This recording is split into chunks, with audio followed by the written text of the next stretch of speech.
What is up, homies? Welcome back to another trailer reaction from Heroes Reforged. We're checking out the epic official trailer for Baahubali. This is from SS Rajamouli, who made the film RRR, which we ended up watching. I think it's been, well, when did the movie come out? 2 years, 3 years now? We had the most epic time watching that film. People are asking, where can we watch your reaction? Well, unfortunately, we tried cutting that reaction down multiple times for YouTube, and it has constantly gotten flagged. So if you want to watch that reaction, you can check it out on Patreon. Actually, now that I'm thinking about it, we can put the cut down version on Patreon and it'll be fine. So we'll do that. If it's not already on there, I may have already done that, truthfully. That movie was one of the most insane, like most fun viewing experiences I've ever had, let alone like with my two bros to watch this movie about these two bros. RRR is like if most like action-packed movie mated with the most romantic movie, mated with the most epic inspirational movie, but also that action is there throughout. It's like a Fast and Furious movie mixed with like a historical drama. It's like difficult to describe, but when you watch it, and of course, and amazing dance numbers and songs that Adam just hummed. So so this what we're about to watch is a trailer for where they took this filmmaker's two movies that he did prior to RRR, and they're like a part 1 and 2, and they put them in one. It's like a Kill Bill, the whole bloody affair. Like it's like a, you know, it's like merged into one giant movie. It's like when they did the direct-to-video, The Dark Knight cinematic Returns. Experience. Dude, it might be. I don't know, but honestly, if we get invited to a screening of this, we might need to clear our whole day. A whole day. Exactly. I'm gonna need to call in sick, like the whole deal. It says in the description, seamlessly recut and remastered into one breathtaking IMAX epic. I believe it, dude. I believe it, dude. A lot of movies will use language like that, and I'll be like, I'll believe it when I see it.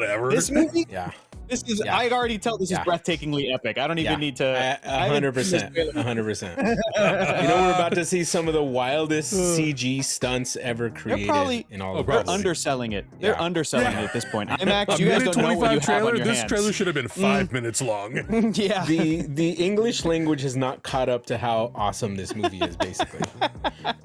Okay, fair.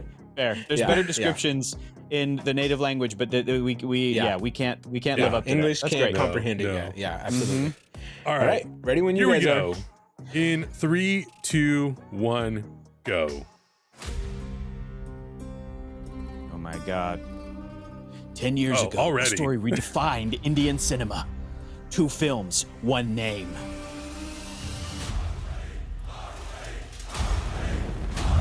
Yes. This already looks epic. Are you kidding me? Baahubali. Yeah, oh my God. Big muscular Indian man. Wow. You watched it, you lived it, you loved it. Now experience it like never before.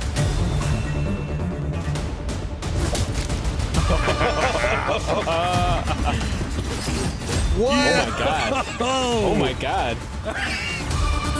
America would never, could never, will never. Nope. Yeah. This really is like somebody in India saw 300 and they're like, yeah, but hold my beer. We can do this way better. What if 300 but good? As it is meant to be. Baahubali the epic. Oh my God. Oh, Take that baby. That's not intense at all. Oh my God. Releasing on Halloween. All right, I might have my new favorite Halloween movie. I don't know what to tell you. That looks epic as hell. Yeah. Well, it's funny because right before we started recording, Hector was like, you know, I don't know if we'll end up watching it as a reaction. I'm like, I feel like we almost should. Yeah, should. But at the same time, I'm like, but I want to see this on the biggest IMAX screen in Southern California. What do I do? Do we rent a theater? What do I do? Indeed. Oh my God. Interesting. Interesting you should say that. Heroes Reforged screening? Maybe. All the Heroes Reforged fans come out. We watch it for the first time there. That'd be so sick, dude. I'm really glad we watched RRR because I would have previously seen this. Look, given I'm biased American, we used to be in filmmaking and stuff like that. Like we kind of have been around the block. If I hadn't seen RRR, I probably would have written this off and been like, yeah, it looks maybe a little bit too over the top. After watching RRR, I'm like, I need this. This is gonna but be I also cinema. need dancing, and I need singing, and I need a bromance, and then I need a friendship, and I need tigers, and I need like all this stuff, right? And now that I see it, I feel like I have the right context, at least, if you know, to enjoy Bollywood or even these types of movies. So if anybody out there hasn't seen RRR yet, first go watch RRR so you kind of understand what we're talking about. It's really worth it. And then you got to jump into this, because it's a whole kind of, we as Americans don't really get this type of filmmaking, and and what I mean by get it is not that we don't understand it, it's just that we don't see it. It's very different to the things that we see. Right. So kind of understanding where it's coming from. Yeah. You really kind of have to understand too that like these are non-Americans making their own cultural styled movies, and it's very different than what we see. And it's actually very refreshing and really cool to see like this is how they make movies, and it's really rad. And I think the over the topness is really works for these types of movies. So I'm 100% in. I'm really excited to watch this now. I also think like cinematography and directing and everything aside, even just the special effects and the CG of this and RRR and films like this, I think have kind of caught up to a lot of the ambition and imagination that Indian cinema has had. So it's like, it does feel a bit like, I mean, I'm kind of making a joke when I say like it's 300 but good, because I feel like Indian cinema, there's a whole history that I know nothing about but from the little that I know and have experienced. And I think I also am relating it a little bit to Spanish films I used to see more of when I was younger, coming from Mexico, coming from Latin America, which also, or even like Spanish television, very cultural, very like seeped in history. And they do a lot of like telenovela style. Oh, this is a period piece set in the whatever, in the 20s or the 30s, but it's in Mexico City and this and this and this. And a lot of that stuff that like, as an American, I'm not fully aware of, but a lot of it growing up, I was like, okay, this does feel different than US films that I'm used to, where I feel like maybe US films were doing more of this stuff and more like American mythology. Maybe you could argue when they were at the heyday of like the Westerns in the 50s. 50s, you know what I mean? I feel like early eras of US cinema, I think, did do a lot of period pieces and kind of like grand, majestic films like that. And we're seeing that's where I like all kinds of stuff. Yes, and not just U.S. history, but obviously world history and things that had like a religious feeling or whatever. But that's another reason why when I was a kid, Titanic movie blew up, because it felt like a throwback. Like, oh, they don't make movies like this anymore. Like a 3-hour historical drama, right? Like with a 4-quadrant movie that has all those kinds of things. So anyway, back to Indian cinema, I feel like has used like its culture, obviously, to go into that storytelling. And as always, again, growing up, I've seen little clips and little things here and there on the internet, little exposure to things. Oh, especially because you're a superhero fan. Oh, here's Indian Superman. Look at this very low budget, zero budget like thing that came out, or Indian Spider-Man, or all these kinds of different projects. And it always had a very stylistic, very cheesy, very over the top feeling. Now you cut to today, and these filmmakers are like, yeah, but now CG has caught up to what we were trying to do. And now you watch a man fight a tiger in RRR, and you're like, holy shit. And it's like, they may have done similar-ish stories in their previous decades I wasn't familiar with, but now you watch it and you go, this really is at that level of what we would expect from like a modern, major motion picture studio coming out of LA. Like, effects-wise, it looks awesome. Probably in part too, because the past couple of years, a lot of special effects vendors have gone overseas. And there's a lot of amazing artists in India that honestly have been training and getting better and better and better. And it's just like, okay, cool. Thanks for teaching us this shit. Boom. Here's RRR. Like, we're going to do Here's it for the best movie you've ever seen. So anyway, I was going to say that too. I was going to say that I don't think U.S. audiences understand how much work India has done for Hollywood. Yes. Oh my God. Even our small studio that we were at, if it wasn't for Indian artists, we would have never finished ever. Yeah. It just because there's so much prep work that had to be done, and comp work and all kinds of stuff that needed to be done. And without them, we would have needed a studio of about 1,000 people to get anything out. It was that kind of like heavy lifting. And now I'm glad to see that the stuff they're doing is looking awesome. Yeah, and I think just to like piggyback off of that, I think also the software, the technology itself has become Yes. It's not cheap, but it's definitely become way more affordable than it was 30 years ago for sure. And now that we're in a digital realm, you know, back then when they were doing all those visual effects, you know, they're layering film on top of each other, doing optical printing. It's a very complex, expensive endeavor. And now, because all this technology is cameras and the software itself, you know, anyone who wants to can learn how to light a green screen properly. So you can really, it just expands everything that you can do. And like you guys were saying, you know, there has been such a reliance on visual effects artists from India. I mean, from so many international parts of the world. Yes. And I think that has really, like you guys were saying, helped them build their own skill sets. And now they can take everything that they've learned. I mean, if you're a crew in India working on a Marvel film, and whether it's like rigging or painting or doing some compositing work or fixing stuff, you're learning a ton. And again, they can apply all that stuff to what they're doing.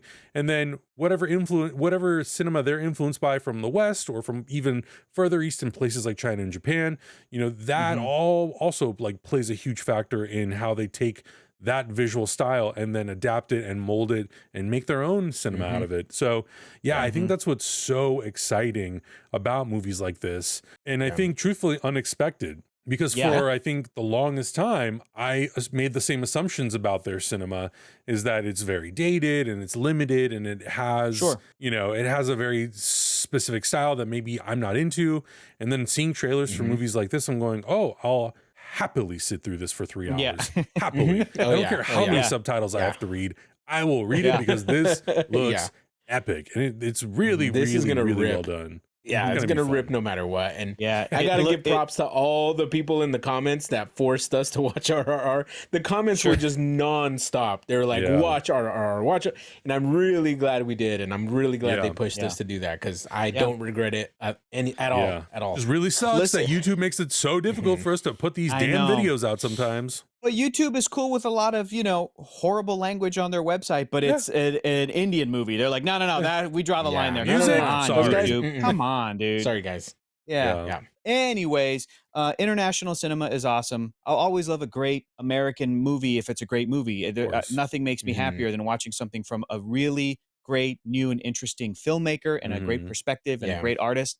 But international cinema is a lot of the times picking up the slack where U.S. studios are failing, where they're slacking a little bit. Dude, what was the number one movie in the theaters over the weekend? I'm biased, but it was an animated film from Japan, bro. There's some stuff that's coming out from all over the world that are like, I'm so happy that American audiences are checking it out, because it's super cool shit. And it oftentimes just gives you, like you guys are saying, it provides something different that you go, oh, I didn't know that this kind of stuff could exist in a movie like this. So, you know, they're just going to keep pushing it. And now, and I can't wait to see more of, because we've only been, I think, recently seeing it in big major American films, is the influence of something like anime. Yeah. Now I can't wait to see how RRR influences film, because you know it's influencing filmmakers since the day came out, dude. You know. This is also a worthwhile conversation to have, maybe on the podcast, but I agree with you. However, I think that American audiences have become too particular about the style of movies that they like. Like, I think LA movie audiences, like, we all saw how they came out in droves to see RRR. They were celebrating the filmmaker and everything. When you look at this style of filmmaking and you look at how they make these movies, you have to be willing to also have a huge suspension of disbelief. And I feel like our audiences in the United States, and maybe other parts of the country, but I don't live in other parts of the country, I just know what I know living here, they can be so stubborn. Like, I just watched two guys on a podcast debating how Doc Brown got into the DeLorean while it was inside of that transport. God, well, if they only got an inch of space on each side, how does he get in? I'm like, who gives we don't deserve movies, dude. You're right, Adam. We don't deserve movies. We don't. Movies are too good for us. It's like, if we're nitpicking movies like that, people are going to go to the cinema and watch this and go, oh, but it's so unrealistic. Correct. It is a fantasy film. Haven't you freeze framed and paused through the throne room fight in The Last Jedi? It's terrible. I freeze framed it. I paused it. My guy. shut up. Throw in the towel. Movies ain't for you. Stop. Yeah. You just love Wikipedia articles. Just go read Wikipedia articles. That's your entertainment. Just stop, dude. It's the same thing with the cinematography. You know, like there's so much stuff in here that's shot day for night, and there's so much stuff in here where they're like compositing the moon, and you know, the lighting is not realistic. I don't give a shit. Remember, guys, I just rewatched our interview with Gendy Tartakovsky, and when he was talking about Primal, he's like, dinosaurs and humans, already, it's not scientific. And people were like, this isn't real. And I was like, it's not. Hello. Star Wars is not real. It's a fantasy, just in case you didn't know that. Man. Exactly. So, but I really hope that people embrace more of that stuff. And, you know, I think that's also part of our responsibility too, is to like give some of this stuff a shot. We'll find things that we really love, like RRR. And of course there will be things just like with the Western cinema that we'll watch and we'll go, not for me, but someone out there will love it. So if anything, consider that a PSA to just give things that are not necessarily your cup of tea a shot, because maybe they will be your cup of tea and you just don't know it yet. Yeah, absolutely. Yeah. Anyways, but IMAX, if you want to throw us an invite to come check out this amazing epic at your headquarters, that'd be sick, dude. Let us know. Bro. Let us know, bro. There's some reaction in there. I don't know what to tell you. That'd be amazing. But guys, let us know your thoughts in the comments below. What are your expectations? What do you hope? Are you going to go see this movie? First of all, and if you haven't seen RRR, go watch it. I think it's still on Netflix. I think I could be wrong. I hope so. It better if be. If it's not, find it somewhere, watch it, check out our uncut reaction for it. It's really, really good. We'll see you guys in the next one. Bye. Heroes Reforged is gonna react. Heroes Reforged is gonna review.